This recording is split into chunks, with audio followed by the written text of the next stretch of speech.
Gakou ni ko waxee yaa jiite parti bi di grand parti mbébétu njiitu réew mi mooy ñëpp booloo doon benn ngir jàmmarloog Covid 19 ginnaaw waxtaan bi nga xam ni amal nga ko ak moom lan lañ ci mën a jàppandi tey. waaw ginnaaw bi ma sant yàlla bu baax gërëm naa président de la République ci li nga xam ne nii tey jii taxawaay bu am solo bi mu def bëgg jël réew mi yëpp ñu ànd liggéey pour xeex li nga xam ne nii mooy jàngoro ji lëmbe àdduna bi lëmbe Sénégal ñëpp xam nañ ne tey jii lu toll ci 2 milliards yi doomu aadama ci àdduna bi ñu ngi leen téye ci seen kër ndaxte feebar bi fu nekk lay dugg ku nekk la mën a gaañ te amul seetlu ci kilifa ak keneen loo xam ne ni nag tey jii bu dalee Sénégal mën a gaañ Sénégal ñun Sénégal yëpp a ci war a ànd juboo bokk ndey bokk baay dañuy wax ne tey jii bu Sénégal soxlaa kenn bëggatul dara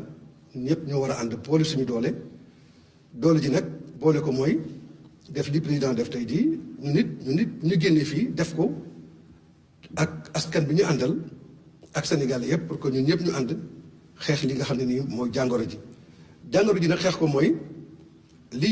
ci autorité sanitaire yi wax gouvernement bi wax ko adduna bi yëpp wax ko mooy jël ay matuwaay parce que nag bu ñu jëlee suñu ay matuwaay fagaru yàlla mën a def feebar bi bañ a daan Sénégal nañu fexe donc ba daan feebar bi te buñ ci jógee Sénégal gën a am doole Sénégal gën a yëkkatiku ndaxte Sénégal rek moo am solo xeexal Sénégal rek moo am solo kon nag na Sénégal yëpp ànd bokk ndey bokk bàyyi ñu ànd liggéey pour xeex bi jóge biir réew mi ba pare jóge aussi ci àdduna bi yëpp pour jàmm mën a dellu ci askan bi pour que ñu mën a liggéey suñu réew ci anam ñu gën a rafet. yëkkati rek sa parti am na ndaw yu ko teewal ci pencum ndaw réew mi njiit réew mi démb wax na ko am na projet de loi bi nga xam ni fas na ko yéene jëbbal assemblée nationale ban taxawaay la sa ndaw yooyu war a mën a am ci projet de loi bi nga xam ne njiitu réew mi fas yéene ko indi foofu ne ci pencum ndaw réew mi di assemblée nationale. waaw maa ngi lay remercier di wax ne xam nga lii président bëgg moom la Sénégal yëpp bëgg te je crois que bu ngeen seetloo sax ci début jàngoro ba léegi. bureau politique grand parti lu bëri wax na ko ci ba ñaan nañ président sax mu décréter état d'urgence sanitaire waxoon nañ aussi ne nañu fexe ba doole réew mi yëpp jël ko teg ko ci loxo président de la République pour que moom mu fexe ba feebar bi gën a néew Sénégal bu fekkente ne aussi dugg na fi ba pare. et loolu moo tax tey jii loi d'habilitation bi nga xam ne nii dañ ko war a voter assemblée nationale bu neexee yàlla du ma jógee fii grand parti démocrate la. dinaa woote réunion rapidement te réunion bi sax xam nga mënu nekk réunion comme réunion habituelle mais dinaa consulter les membres du bureau politique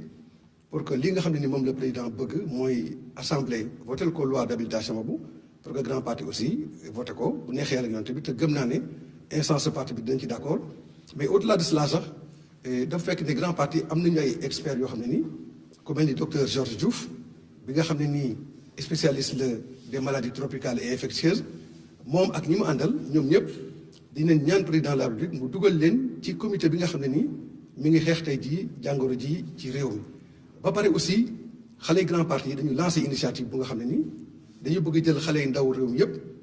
ñu bokk seen boole seen doole ànd ak madame la ministre de la jeunesse pour que ñoom ñu ànd xeex li nga xam ne mooy jàngoro ji pour que xale yi réew mi taxaw bokk ndey bokk bàyyi taxaw ba bu ëllëgee lépp lu nga xam ne nii loolu ñu soxla. ci mobilisation jeunesse bi bu ko personnel médical bi soxlaa ñu mën a taxaw ci gox-goxaan yëpp jàppalante ba xeex bi mën a am solo ba yàlla def ba li nga xam ne moom ni Sénégal soxla mooy xeex coronavirus ba mu jógee ci réew mi yàlla mën ñu ci ndam kon nag mën nañ am njort bu rafet ne bu neexee yàlla député grand parti yi nga xam ne nii parce que xam ngeen ne grand parti am na ñetti député assemblée nationale bu neexee yàlla loi bi nga xam ne moom la président soxla daañu ko voté ndaxte voté ko mooy défendre Sénégal voté ko mooy jàppale Sénégal voté ko mooy sauver Sénégal ndaxte bu ñu sauver wul Sénégal ci jamono ji bu ëllëgee histoire bi dinañu ko laaj ak future génération bi dinañu ko laaj loolu moo tax mbooloo mooy doole yàlla na yàlla saxal mbooloo ci biir réew mi ba Sénégal am ndam ci li nga xam ne nii mooy épreuve bi ñuy dund tey ci coronavirus. Merci beaucoup monsieur.